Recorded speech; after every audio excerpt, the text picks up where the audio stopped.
અમદાવાદ જિલ્લાના વડાલી પોલીસ સ્ટેશનના વેડા છાવડી ગામે આજે બપોરે 12:30 વાગ્યાના સુમારે એક પાર્સલ બ્લાસ્ટ થયાની ઘટના બની હતી, જેમાં એક રિક્ષાવાળો ઈસમ મરણ જનાર જીતુભાઈ વણઝારાના ઘરે એક પાર્સલ ડિલિવર કરે છે. એ પાર્સલ ખોલી અને એમાં જે પ્લગ હોય છે એ પ્લગને લાઇટના પ્લગમાં નાખી અને એની સ્વિચ ચાલુ કરતા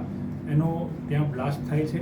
અને એ બ્લાસ્ટમાં જીતુભાઈ અને એમની દીકરી ભૂમિકાબેન વણઝારા ઉંમર વર્ષ 12નું મૃત્યુ થાય છે.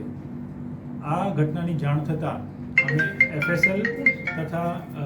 જે અમારી BDDS ટીમ છે એની સાથે ઘટના સ્થળે પહોંચી ગયા અને સમગ્ર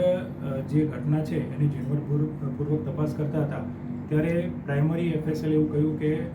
જે બ્લાસ્ટ થયું છે એમાં એમોનિયમ નાઇટ્રેટની હાજરી છે, જિલેટિન સ્ટિકનો ઉપયોગ થયો છે. ત્યારબાદ અમારી લગભગ 4 જેટલી ટીમ બનાવી અલગ અલગ જે રિક્ષાવાળો આ પાર્સલ આપી ગયો હતો એના તે વડાલી પોલીસ સ્ટેશનની આસપાસના CCTV ફૂટેજ ચેક કરતા એને એક એક્ટિવાવાળો ઈસમ એને એ પાર્સલ આપતો દેખાય છે. એક્ટિવાને ટ્રેક કરતા એક્ટિવાનો માલિક જયંતિભાઈ બાલુસિંહ વણઝારા એ અમને મળી આવે છે. એની પૂછપરછ કરતાં એ પોતે ભાગી પડે છે અને સમગ્ર હકીકત જણાવે છે કે જયંતિભાઈ બાલુસિંહ વણઝારાની પત્ની એ અને મરણ જનાર જીતુભાઈ વણઝારા બંને એક જ ગામના હતા અને ઘણા સમયથી એકબીજાના પરિચયમાં હતા અને જે જયંતિભાઈને પસંદ હતું એટલે એને જીતુભાઈ વણઝારાને મારવા માટે જિલેટિન સ્ટિક જે સામાન્ય રીતે બ્લાસ્ટિંગ માટે વપરાય છે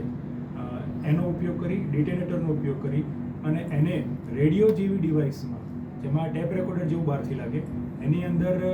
એને જિલેટિન સ્ટિક પ્લેસ કરી એની ઉપર ડિટોનેટર લગાવ્યું અને એના વાયર એને બહાર કાઢી અને એને એ રીતનું ડિવાઇસ બનાવ્યું કે બહારથી તમને જોઈને એવું લાગે કે આ કોઈ રેડિયો છે. એટલે આ રીતે સમગ્ર ઘટનાને અંજામ આપવામાં આવ્યો. જિલેટિન સામાન્ય રીતે લાયસન્સ એના હોલ્ડર હોય છે એને આપવામાં આવતું હોય છે, એનો ઉપયોગ બ્લાસ્ટિંગ માટે થતો હોય છે અને આ જે છે એ કોઈ મારવાડી પાસેથી રાજસ્થાનના મારવાડી પાસેથી જિલેટિન લાવ્યાનું પ્રાથમિક તપાસમાં જણાવે છે. આગળ એની તપાસ ચાલુ છે. આરોપીની પ્રાથમિક પૂછપરછમાં એવું જાણવા મળે છે કે એણે જેની પાસેથી ડિટોનેટર અને જે જિલેટિન સ્ટિક લીધી છે એની પાસેથી આ સામાન્ય જ્ઞાન મેળવ્યું હતું.